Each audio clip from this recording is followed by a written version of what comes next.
Hello, everyone. Welcome to another episode of Open Up the Workforce, where we speak with leaders driving the future of the workplace, diversity, equity, inclusion from the ground up.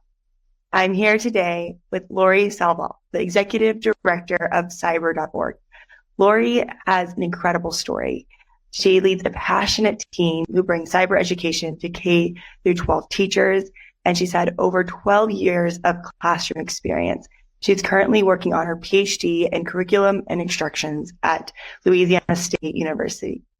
Laurie, will you share with our audience a little bit more about your career journey and what's led you to becoming the executive director of cyber.org? Well, first of all, I'm a teacher, right? I started in the education space in a kindergarten classroom at a Title I school in a rural area of North Louisiana. And from there, taught third grade, fifth grade, kind of jumped around in different grades, taught at public schools and private schools, and really just got to meet so many amazing teachers and hearing their stories and their journeys and the students. And at a time where technology was just showing up everywhere in the classroom. We were moving from the great little projectors that we plugged into the wall and shined the little light bulb on the screen. I remember those. Hooking up computers and teaching teachers how to use these computers, and then our students becoming one-to-one, like just watching things in education change so quickly. I think that has led me to a passion of wanting to help all students and all teachers feel okay with the changes and be excited about the new ways they can learn and what that looked like. So very often I became like the person on campus that teachers would come to and say like, this isn't working right, or how can I possibly do this? And it started a new passion of mine. I never would have guessed I would have gotten into cybersecurity. I mean, that seems like such a big word that's kind of scary and kind of just, those are for the really techie computer people kind of thing, but it's not. As long as we're giving a kid a device, it's about their safety, right? That's the teacher's first job, is to keep their kids safe. And so that led to my job here at cyber.org and being able to lead a team of teachers who understands what it's like to be in the classroom every day, but to create resources that makes things more equitable for our students and also helps teachers feel more comfortable guiding and leading their students through this technology journey and hopefully encouraging them to continue that journey as they become adults one day. And it's such important work. And I think we need that now more than ever. And I think it's just compounding the impact that people need. But I'd love to just double down on what you said about the word in itself, cybersecurity, because even for me, my background being, not initially in tech, and now I've kind of gone into the space, and my co-founder, she's a brilliant engineer, has taught me so much and, leads all the education for our team. And now I understand how important it is, but it can be very daunting. And how have you maybe packaged this to be a little bit more approachable for folks and maybe the youth and their parents? Certainly. We brought a group of educators and industry professionals together a few years ago to really sit down and talk about what skills do people need and what is age appropriate for our youngest kindergartners through, like, what do they really need to know about those? So by the time they graduate from our school systems in the United States, they're ready to enter the workforce. They're ready to find a job or go off to college to learn more. But what do they really need to know? And those were some great conversations. And that really helped us define here at cyber.org, what do we mean by cybersecurity? Because some of it is extremely technical, yes. But also, I think what we really try to focus on quite often, though, are what are those skills that every American citizen needs? And our school system should be able to provide those skills. And so we really focus on creating those resources to help a kindergarten teacher know, like, what's age appropriate, where I can empower my students with the knowledge they need to stay safe, and with the knowledge of what can technology do, right? And so it becomes simple conversations in kindergarten about, like, what is security?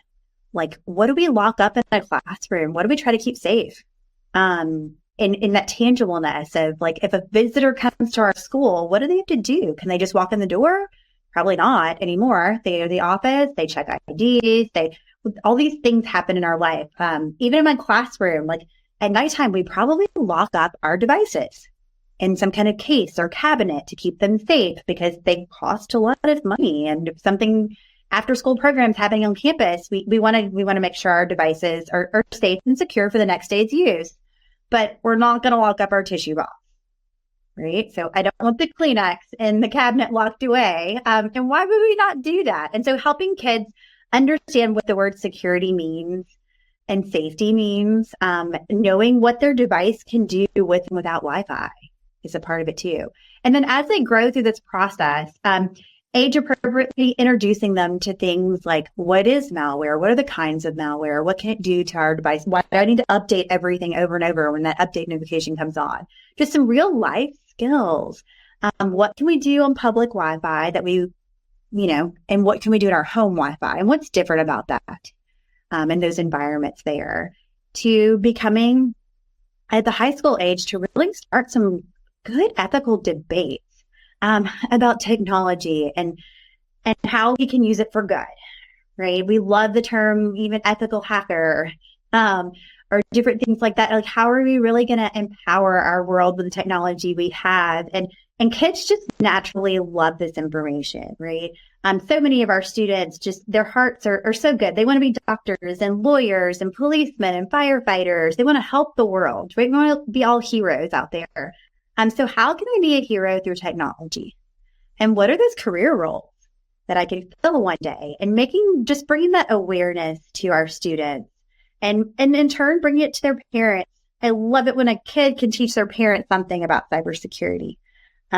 We have a fifth grader who, after eating dinner with their family at a restaurant, was then able to say, like, Mom, is going to get on her phone to check how much money's in the bank account before they pay the bill. And the kid's able to stop them and be like, hey, wait, aren't we on the public Wi-Fi here at the restaurant? I was just playing that game on your phone a minute ago. Go check your bank account. And have the kids empower their families in that way. But that lets me know that kid, when the kid becomes an adult, they know how to safely protect themselves and protect our community, because that really is what it's about. We need to know how to protect ourselves, how to protect our community and our future workforce one day, the company we're going to work for one day. And so those are the real life skills that we used to teach home ec, right? We used to teach all of these things in schools, but how did that change with technology? And I feel like that's where these lessons come in. They're the new home ec class kind of thing. They're those life skills that all of our kids need and they deserve to know. Yes, and especially at the pace of how technology is evolving. I mean, I didn't have a phone when I was in elementary school, but it's very common now for everyone to have access the way, and they're now, it's very integrated into their lives. And now cars are basically computers. So it's not just our phones. So I think it's really important that the classroom also evolves to meet the pace of what the skills are in society. And when you were talking about, the examples of, putting a Kleenex box, and making that, what goes into the security box and how you protect the things that are important, it makes me just think about the fundamentals of learning and how do we break it down for different audiences. And everyone learns differently, right? Some of us are very visual. Some of us love these examples. Some of us are hands-on. So I think it's also really incredible to learn how you're empowering teachers in this whole process. As I learn more about your work, Laurie, the word empowerment really comes to mind, because you're empowering the teachers, you're empowering the students, and you're also empowering the parents in this process. And so you said, you talked about skills. What is maybe one soft skill that you might encourage our listeners or anyone who's tuning in to really hone in on, that you believe students really need to learn in order to successfully understand cybersecurity and, be an active player? I love that notion of not giving up, because technology can be scary sometimes. We don't want to break anything or mess something up, but it really does take that continual trial and error. The future team of people that are going to be needed to protect our workforce and our digital marketplace, right? They need to have the tenacity of not giving up and willing to try over and over again and thinking outside of the box. This whole idea of there's not always one right answer. I wish it was always that easy, but it's not. And we have to be able to let our kids know that it's okay if they feel different than everyone else in their classroom, because we need that diversity to be able to protect ourselves and our country. And so I think that's important. It gets right there with the teamwork idea. But even if you have an awesome team that gets along well, if you're gonna give up and give in too soon, that's gonna fall apart. So you have to be willing to work hard and know that it might take a while to find the right answer, to get that program right finally. That's such a great example. I think about one of my own experiences when I was in high school. I did the ExxonMobil Science Fair. And I had spent almost a whole month just setting up the experiment, because I had to plate all these cells and get it ready. And none of the cells actually plated in the Petri dish. So I thought I couldn't even present. And my professor was like, Ahva, this is actually science. This experiment wasn't successful, but what did you learn? What are your hypotheses? What are you going to go back and test? And I actually won second grand prize in the ExxonMobil Science Fair on a failed science fair project, because I gave a whole speech about how this is science. And I think what you said really resonates to me, because I remember being a student and multiple choice tests were so challenging for me, because I felt like I could argue, these two being right. And so that kind of leads me to my next question for you, Laurie, around how some of the common barriers to accessing cybersecurity education, and maybe even just the format of delivering this education is important, and how maybe you are dismantling these barriers. Yeah, so our team, like I said, we all have classroom experience, and I think that is instrumental in what we do, definitely, because we can think back to what, as a teacher, what kept me from doing X, Y, or Z, or what do I wish I had, right? Our schools nowadays, it's amazing. Most of them are one-to-one, and it's great and it's wonderful to see that. But a lot of times that one-to-one becomes the cheapest Chromebook you can possibly buy. It's not the fancy laptops. Schools don't really even have computer labs anymore for kids to go into. And so what they're in need of, it's all about learning new skills, and that takes the hands-on application.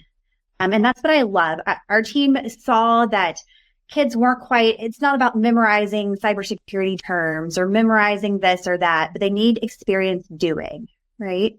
And they need to be able to do things in a way that they can use a cyber range, and they can use these new tools that we have available to us. But often these tools were just costing schools so much money that it wasn't possible for every school. And that's not right. That's not fair. And that's where, thankfully, we get grant funding from agencies like the Cybersecurity and Infrastructure Security Agency at CISA to bring these resources to all schools. And so our team accomplished the impossible. We were told we couldn't do it, but we have created our own cyber range that is now free for any kid in the United States. And in developing that range, what was so important to our team was that it had to work on any device. It has to work on the cheapest Chromebook you can find. Or the tablet, or the whatever device a school might have access to. We didn't want them to need to bring the computer lab back, right? And it needed to be something that was user-friendly for our teachers, not overwhelming, that was pretty just easy to click through for our students, that didn't require any student data, right? Because we're teaching cybersecurity and how to protect your information. The last thing you want to do is ask them 1,001 questions about their past history, right? But so the cyber range is available for all kids to use on whatever devices they happen to have and practice cybersecurity.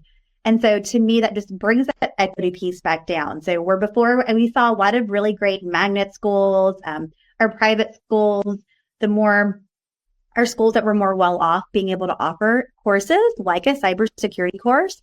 And now we're noticing that really any school that is ready for it and ready to just kind of take that risk and teach it to their students, it's there now, no cost. The range is free. The curriculum is free. It's available for all of them to use thanks to grant funding in the United States. All of our K-12 students can use this. And I do think that's just a huge success story, right? To find those things that do become barriers, and trying to tear those down for schools is what our team really focuses on, because we want every kid to learn this information, not just your select few. Absolutely. And it's so, full circle when you think about actually empowering and creating access. And, it was interesting. You said if any school wants to take the risk to doing this, and I'm like, if anything, they're de-risking everything by creating access to this. So how can our listeners find out about this and really tap into this resource? Because it's phenomenal. And I'm so impressed by the work that you've done. Just thinking about the different personas you had to build for and the usability across so many variables is fascinating. Yes. Well, I love that our name is our website, right? So go to cyber.org and look around. There's a lot of resources just available by clicking through some different topics. There's some great career resources there where we've tried really hard to help students and parents alike understand what these cybersecurity jobs are, what they actually do on a daily basis. And the graphics around those, we put a lot of heart into that because we want every kid to see themselves in cybersecurity. So you will see an array of cultures, array of disabilities, as much diversity as we possibly could in the images of those cartoons that are portraying the individuals doing those jobs. But that's under career resources. There's fun password testers and little things like that you can look through. You can click on curricula and type in a couple of different topics you might be looking for. But anyone's welcome to sign up for content and look through some of these lessons, some of these activities to be able to do, because it really is about helping all of our students have the capability of learning whatever they need as far as digital citizenship, but then even actually cybersecurity, some true industry aligned certification courses where our high school kids are getting IT fundamentals, A+, Net+, Security+, with a lot of hard work, but they're doing it and I'm proud of them. That's incredible. And I'm really inspired by this work. That's why I encourage you to give a plug. I've never let anyone do that on this show because the work that you're doing is something that I believe transcends everything. And I believe, I went to a medical magnet school, and as you know, I'm not a doctor, but it was one of those experiences where I felt like everyone needs to know about their body. And we all need to know about how we interact with these solutions. But we talk about cybersecurity professionals, and you talked about any students seeing themselves. And that's why it's so important that you have this accessibility on the website. There's a massive need for more talent, and we have a massive talent shortage. So I'd love to get your perspective of why does this begin at youth? Why is it so critical that you are starting so young to inspire and plant the seeds? This really resonates with my background and what I personally have experienced, right? I started teaching kindergartners, and I spent a lot of time in the elementary school space, and the research agrees that that's where students choose at least what they can't do when they grow up. Okay? And so kids want to be what they see. And so they see doctors, they see lawyers, and so they know these options exist. But a lot of times we don't see cybersecurity professionals. I think even the cybersecurity industry, we don't always do a good job of advertising to kids what we do. I think maybe it's just the fear of like, how do I explain to them, this or that? But to let them know that these jobs exist are so important before they get into fourth grade. Okay. And so we have career fairs at schools that we know it's important. That's why we do it with kindergartners, first graders, second graders. We let them dress up as a career for the day. But to let them know that these cybersecurity careers exist and that people who look like them are doing that, and let them see that is really, really important to help make these jobs as concrete as possible. Looking at our website, we've got career profile cards. I like to print them out as little trading cards, kind of like baseball cards, and let kids flip through them and see what these jobs are.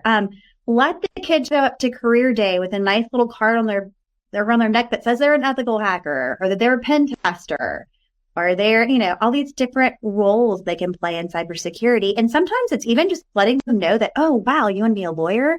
There's cyber legal advisors that help in this, just letting them broaden their mindset of, I can work for the FBI and watch and try to protect kids online. I can do these things. And so just kind of broadening their mindset of what exists. If you hear the kids say they want to be a YouTuber, right? If they want to say they want to be a professional football player, we automatically start telling them like, well, you can also be a high school coach, or you can, you can do these other things. Let's let them know what other jobs they can do in technology. Like they love computers. Great. Let's build upon that. Because they can be very successful in a cybersecurity career, especially in areas of the US where kids don't want to leave home and they shouldn't have to have a good job, right? We find these pockets throughout the US that are kind of stuck in poverty. If they can learn the cybersecurity skills, they don't need to leave home. They can have a remote job and do these things and make six figures, make really good incomes without leaving their community. They don't have to do that. And so to let them know that those things exist and those options exist, I think it's really important because that's where the diversity is going to come from. And we've got these great culture pockets that are their families there and they can stay there. And sending that message out to those groups, I think is important. And I love whenever we can change a whole community by helping show kids that it's not about becoming something different. It's about being who you are and finding that niche in cybersecurity that will celebrate who you are. And you don't have to change yourself. You can stay right where you are. You can be who you are, and you can help protect our country that way. And so I think it naturally lends itself to the whole equity piece. And that's what I love about it. Like it's not one of those careers where you do have to change who you are and become somebody different. You just have to find what you're good at. And where your skills kind of just fit in. And I think that works even with our disabilities, right? So we can label things as disabilities, but I hate that because it's not about that. Because whenever you're weak in something, it means you're extra strong in something else. I truly believe that. And so it's helping our students see how their strengths really might line up with a cybersecurity job. So if I have ADHD or if maybe I'm autistic and I think differently than other kids, that's awesome. Like I can find my niche in cybersecurity. We have some blind students right now that are learning different programming skills and building with firewalls, Palo Alto networks and doing some incredible things. And they're getting these jobs and that's awesome. And that's amazing. And so to help other kids see, I think as teachers, sometimes we think we're doing like a service to kids by kind of steering them in one direction or another. So our teachers need to know that like cybersecurity is the way to go if our kids kind of are dealing with some of these things because they excel in these areas. They're good at it. And so helping them see that is important. And that's going to naturally increase the diversity in cybersecurity workforce, which is what we need right now. We need all kinds of thinkers because all kinds of thinkers are on the bad guy side. So we need them on the good guy side as well. That's so inspiring. And I love these examples that you've shared and how it creates inclusivity. As you know, when I created Symba, our initial focus was around remote and how remote creates accessibility because I went to college in Tucson, Arizona, which was not, where they had all the big internships. And most internships that I did were unpaid, so they were not very accessible. And as you're talking about these students and being able to stay in their communities, I, couldn't help but think about that the return to office mandates are doing for women. And how, it's challenging because sometimes women are the caretaker or, there's so many other factors that this is a career that there are very few careers right now that I can actually say can provide a future of career stability. And so as teacher, I feel like you are in a lot of ways like a guardian and you're empowering and supporting students on this journey. And I remember I taught for a very small period, a short stint for 6 months, but I remember in that experience, I also became close to the teachers, the parents rather, that were part of the community and they were part of the education and experience. And I felt like I had a duty also to, building a relationship with them and encouraging them in their students' journey. How do you interact with parents? Because some parents have never gone through a cybersecurity training. I'm almost thinking that they should be going, with their students alongside in the trainings that you've developed. Can you share more about that? Definitely. Because that's really what it's about. Like if you're thinking about what a teacher needs to know in order to help their students, but it is about what the parents need to know to help their own children. And so we try to create as many resources as we can, just available on our website. Career resources, they're in Spanish as well, and that's important too. I love it whenever we're invited to come out to an area to do a workshop for teachers But then that afternoon, the school lets us have a meeting with the parents. We love doing those kind of things because it really is helping everyone just understand and see what we're really talking about. Because cybersecurity is misunderstood quite often. And so to help families see, what does that really mean? It's not just playing games on a computer at all. And helping them see what these careers have the potential of paying and what those jobs look like. I think it's important for our families to see because they're so new. I mean, none of these things existed when I went to school. And I have young kids at home. And so these families don't always understand what even to point their children to and what that might look like. And being aware to different cultures have different groups of family members that help our students make those choices. So in some of our groups, it's the grandparents need to understand because they really do help shape what choices their grandkids make when they grow up. And so bringing that knowledge to as many people as just willing just to stop and kind of listen a little bit. And that's why it's important to help them see that if we're going to give a child a device, then we have to be able to have these conversations with them about what the device can do and where the safety comes into play. I like to compare this to, we know if our kids are going to play in the front yard, right? We're going to tell them if they're playing by themselves that if like a white van with tinted windows drives up, you don't hop inside of it. Like you don't hop in with a stranger. You look both ways before you cross the street. Like we go through all of these things to help our kids be able to be safe in these environments. We have to do that with technology as well. We have to tell our kids just the daily grunts of like, this is what your device can do. This is what it doesn't do. If or when, because it's not an if anymore, right? When something pops up on your screen that makes you feel uncomfortable or worried or scared or you don't like it, turn the screen off and come find me. And so that way when it happens, they're not like scared they're going to get punished because they went to the wrong place or they know what to do. They know that they are going to end up on a website they don't like one day. It's going to happen. We know that. They're going to be trying to type in something and they're going to misspell something, or there's so many predators out there that are finding addresses that are so close to where they know kids want to go, that something's going to pop up on their screen they wish never had. And they need to know that that's going to happen. And what do I do? And it is the simple things of just turn the screen off and come find me. And I can block that site where you'll never accidentally end up there again. And so teachers have to have these conversations with students because even the best protections our school systems try to deploy, things get through the cracks because we do have people on purpose trying to manipulate the system. And our parents have to have these conversations with the students at home.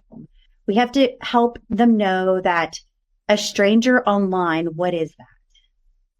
And which is tricky because in a lot of these games, those are the friends we have online. Like think about what the games call these people. There are friends, there are contacts, we have to use these words with kids and help them know that if I haven't met the person in real life, they are a stranger. And so I can never tell these people where I live. I can never tell anyone online, anything like that. With our little kids, a lot of times they think that they're talking to computers because it's cartoons and they don't realize it's the real person behind all these avatars. There's a real person behind them. And so a lot of times our kids will tell avatars online anything about themselves because they feel like they're talking into a computer and a computer knows everything about you. But it's helping get that message across to our kids that to let them know that this is the reality. And so I think all families need to be willing, if you're going to give them a device, you have to be willing to have these conversations. And whatever we can do at CyberOrg to help you have those conversations, that's what we're here for. How do you have them without scaring them? And so we have quite a few lessons that really it tells you exactly what to ask. And it tells you what to expect from your child based on how old they are. And those are important resources to have to be able to guide some of this in the right direction where kids are excited about technology because it's a great and amazing and wonderful tool as long as we know what those boundaries are. And so that's what we're here for. Absolutely. I feel like there's really a big call to action here. I think about parents needing to be aware and understand, because I think there's that base layer of parents even just understanding the type of responsibility that they have and what could happen, because that's not the world they grew up in. And so they don't have a lot of clarity. So there is a very big need for what you're doing. I've learned so much just from our conversation today. I've done some pretty groundbreaking things by building out cyber.org, doing what folks said you couldn't do. What's next on the horizon for you in cyber.org? Oh, goodness. We like to dream big, right? Which is always fun and always exciting. We really do. Well, we're spending this next year creating some more parent resources. That is a new take on us. We've done a lot with teachers, but really focusing on what would help families. And to do some of these things, if your company wants to help, right? We're a nonprofit. And so, yes, we do get grant funding from the government, but it's always helpful if your company wants to help us write a module or help do a camp for kids in a certain area. We know grant funding only goes so far. And as we are able to dream bigger and bigger and want to reach every kid in the U.S., maybe there's something you want to help host in your own community. And that would help us get the message further and just help spread that word as fast as we can, because we're in all 50 states, thankfully already, but that does not mean everyone knows about us. And so to help let everyone know what resources are available. And from the industry side, like about how maybe you can help support some of this and help us be able to reach even a wider audience is always important. Absolutely. Most of our speakers on the show have come from employer partners and industry. So I'm so excited for them to learn about cyber.org. I'm excited to share this out with my family, my friends, and others in our network. This is such important work. I'm very deeply inspired. And Laurie, this is a question that we usually wrap up our podcast with, and it's very deeply aligned with our mission at Symba, which is open up the workforce. As you know, we began through a fellowship project with late Congressman John Lewis, and our whole vision was to create accessibility and a future of work that creates equal access to jobs and wealth creation. We'd love to get your take on what are the necessary steps in order to truly open up the workforce. In order to open up the workforce, we have to cherish disability and to cherish diversity and to really find ways to lift everyone up and to bring everyone's skills to the forefront. Because if we all thought alike and we all like the exact same things, oh my goodness, we get nothing accomplished. And so to really take that to heart as you're making everyday decisions, to really find that way to help yourself grow and to help other people grow by recognizing that we each have different strengths and to be able to celebrate that instead of try to push it aside. I'm inspired by that work. And there's so many aspects of today's conversation that I'm taking with me from meeting students where they're at and creating new ways of being accessible. And I appreciate that you've created something that's everyone can tap into right away. So thank you so much, Laurie, for being on the show with us, for sharing the incredible work you're doing at cyber.org. Is there anything else you'd like to share before we wrap up? Not necessarily. Just find a teacher and thank them for the amazing work that they are doing. Yes, teachers are incredible. We appreciate all their hard work. And thank you so much again, Laurie. It's great having you on. Thank you.